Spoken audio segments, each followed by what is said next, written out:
طریقہ یہ ہے کہ پہلے ناپاکی کو تلاش کریں کہ ہے کہاں، اس کا نشان، داغ، کچھ بھی جب نظر آ جائے تو اس حصے کو الگ کر لیں باقی کپڑے سے. اب اس کو الگ پکڑ لیجئے باقی حصے سے، ٹھیک ہے. پھر اس کو آپ ٹیپ کے نیچے کیا کریں، اس حصے کو آپ اچھی طرح مل لیں، رگڑ لیں اس کو. پہلے اس حصے کو کیا کریں، اچھی طرح دھوئیں، صابن لگائیں.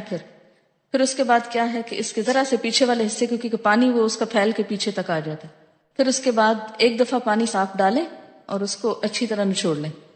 پھر اس کے بعد پھر نچوڑیں، پھر تیسری دفعہ، اور ذرا سا دیکھ لیں کہ پانی کیسا نکل رہا ہے، میلا یہ صاف ہے، دل گیا کافی.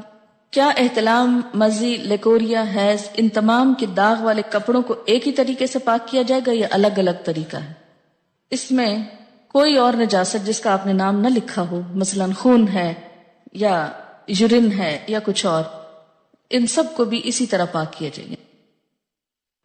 کیا لیکوریا کے نشان والے کپڑے ناپاک کپڑوں میں شمار ہوں گے؟ جی ہاں، اس لیے کہ یہ ڈسچارج بھی نجس ہے.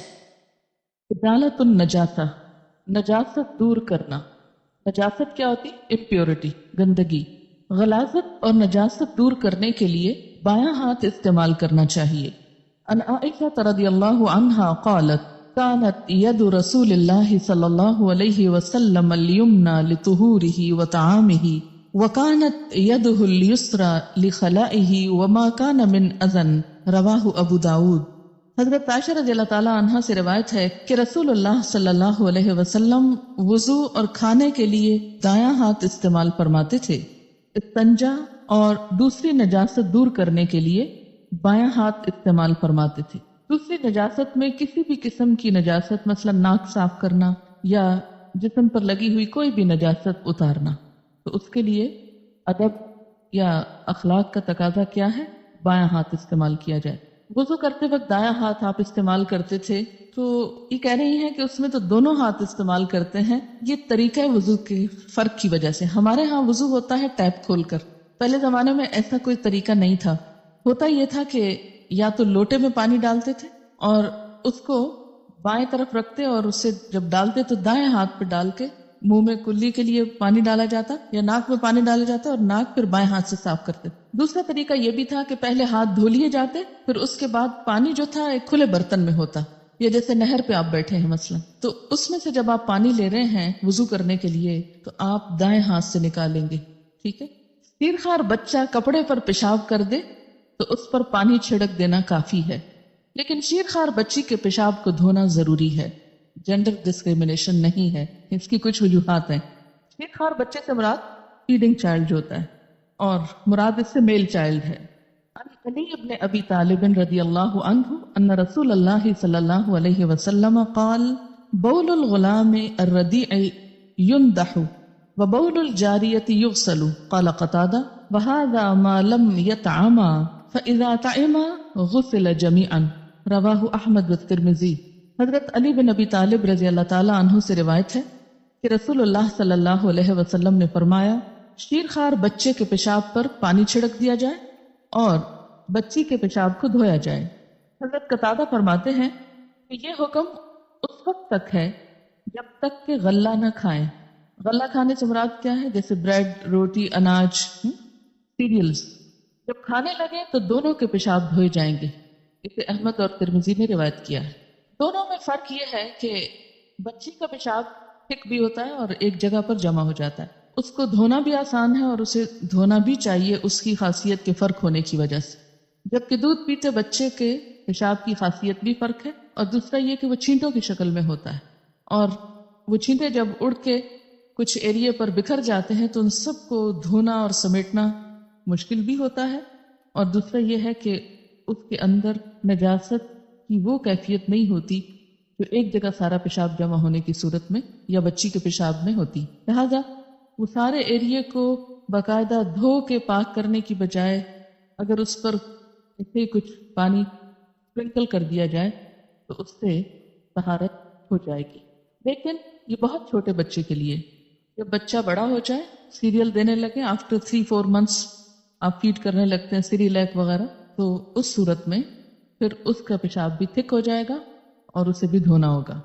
عن أم قيس بنت محسن رضي الله عنها أنها أتت رسول الله صلى الله عليه وسلم بابن لها لم يأكل الطعام فوضعته في حجره فبال قال فلم يزد على أن ندح بالماء رواه مسلم۔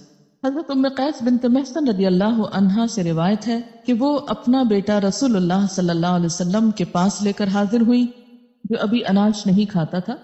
اسے حضور صلی اللہ علیہ وسلم نے گود میں بٹھایا تو اس نے پیشاب کر دیا۔ حضور اکرم صلی اللہ علیہ وسلم نے اس کے اوپر پانی چھڑکنے کے علاوہ کچھ نہیں کیا، یعنی اسے دھویا نہیں۔ اسے مسلم نے روایت کیا ہے۔ کپڑے پر منی یا کوئی دوسری رطوبت لگ جائے، منی سے مراد سیمن ہے، تو اتنی جگہ پانی سے دھو کر نماز پڑھ لینی چاہیے، خواہ اس کا نشان باقی رہے۔ رطوبت سے مراد ویٹ ڈسچارج۔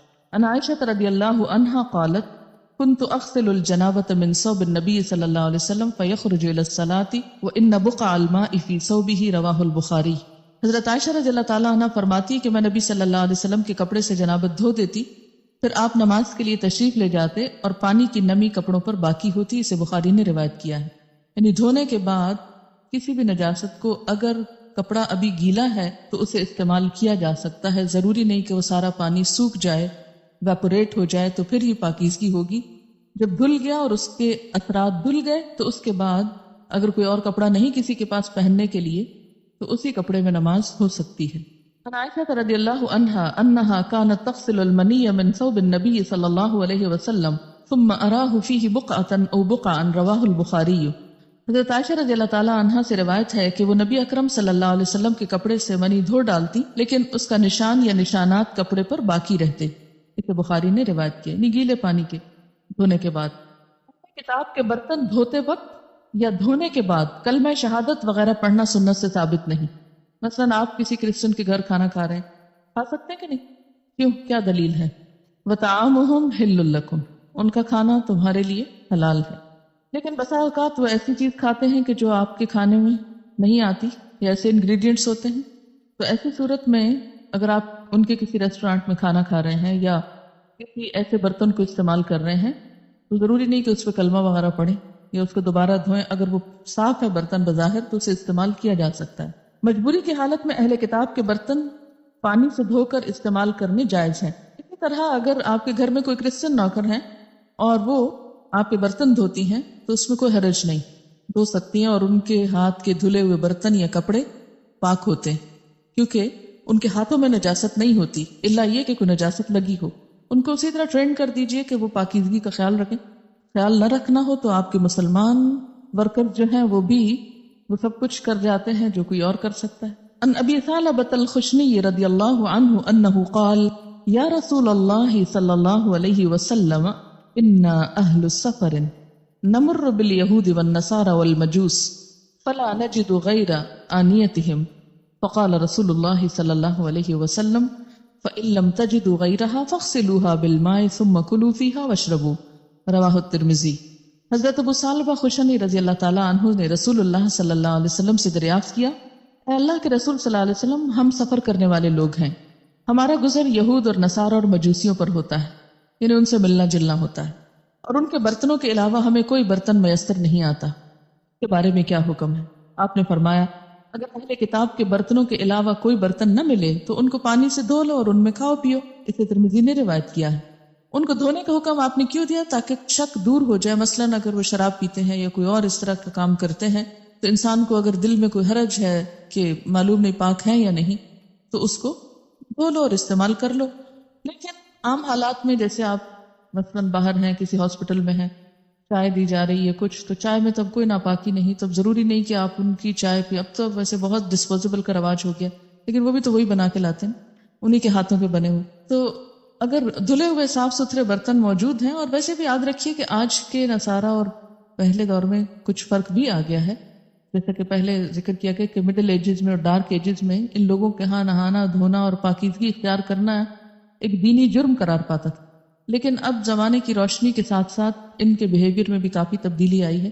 اگرچہ پاکی ناپاکی کا وہ معیار ان کے ہاں نہیں ہے جو ہمارے ہاں، کیونکہ میں نے اپنی آنکھوں سے دیکھا، میں ہاسپٹل میں تھی، وہاں تو صفائی کرنے والی آئی، ان کے پاس ایک برتن تھا، اس میں ڈس انفیکٹنٹ کوئی سولوشن تھا، اور